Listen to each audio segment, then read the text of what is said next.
ចាបងប្អូនឥឡូវយើងនាំគ្នាធ្វើនំល្ពៅចានំក្រូចល្ពៅអត់ស្នូលទី1គឺយើងយកល្ពៅមកយើងដាក់ចំហុយឬក៏យើងស្ងោរធ្វើឲ្យវាឆ្អិនសិនណាបងប្អូនចាកាលណាវាឆ្អិនហើយបានយើងយកមកធ្វើម៉ូត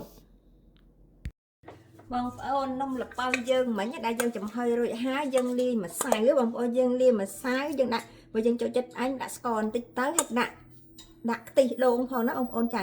យើងច្បាច់ធ្វើម៉េចឲ្យម្សៅតើយើងយកមកយើងសូនកើតណាបងប្អូនចាតែតើថាយើងយកមកយើងសូនកើតនេះបងប្អូនឃើញទេតើយើងសូនកើតហើយយើងប្រឡាក់ជាមួយល្ងណាយើងប្រឡាក់ជាមួយល្ងហើយបានយើងយកមកលុញវាទៀតបងប្អូននេះយើងយកមកលុញដើម្បីយើងចង់បានរៀងមិនក្បាលនេះស្រាច់យើងតែបងប្អូននេះឃើញយើងលុញយើងប្រឡាក់ល្ងនេះហើយយើងចង់បានរៀងយើងចេះធ្វើរៀងអីមិនធ្វើបងប្អូន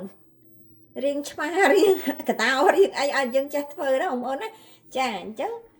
យើងលុញឲ្យទេបងប្អូនចង់ធ្វើរៀងមិនក្បាលដែររួចហើយយើងដាក់អំពងណាបងប្អូន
យកទៅបំពង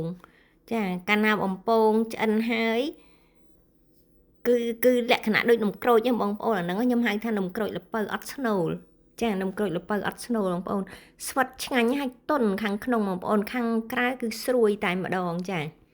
ខាងក្រៅស្រួយបងប្អូនតែខាងក្នុងគឺស្វិតហើយខ្ញុំប្រឡាក់ល្ងបងប្អូនចាកាលណាខ្ញុំប្រឡាក់ល្ងទៀតតែខ្ញុំហៅថានំក្រូចល្ពៅអត់ស្នូលបងប្អូនចង់ដឹងបងប្អូនធ្វើសាកល្បងមើលបងប្អូនធម្មតាយើងធ្វើអ្វីក៏ដោយបងប្អូនលើកទី1វាមិនអាចបានស្អាតតែម្ដងទេដូច្នេះយើងអាចធ្វើលើកទី2ទៅវាកាន់តែស្អាតទៅទៀតហើយបងប្អូនកាន់តែល្អហើយបងប្អូនចាយើងស្រឡាញ់តុនស្រឡាញ់រឹងប៉ុណ្ណាគឺយើងលាយម្សៅប៉ុណ្ណឹងហើយបងប្អូនចាបើយើងចង់ដឹងថាអត់តុនប៉ុណ្ណឹងយើងទទួលបានអត់យើងលាយម្សៅរួចហើយយើងសូនមួយយើងពងសាក់មើលឲ្យបងប្អូនចាបើយើងពងឲ្យនៅទៅថាតុនពេកខាងក្នុងគឺយើងដាក់ម្សៅថែមវាយម្ដងទៀតណាបងប្អូនចាដូច្នេះបើបងប្អូនចង់ដឹងថានំក្រូចល្ពៅអត់ស្នូលហ្នឹងឆ្ងាញ់មិនឆ្ងាញ់ដល់បងប្អូនសាកល្បងមើលចាបងប្អូនធ្វើទៅល្ពៅទិញតែល្ពៅមកកូនជ្រុងមកយើងធ្វើបានហើយបងប្អូន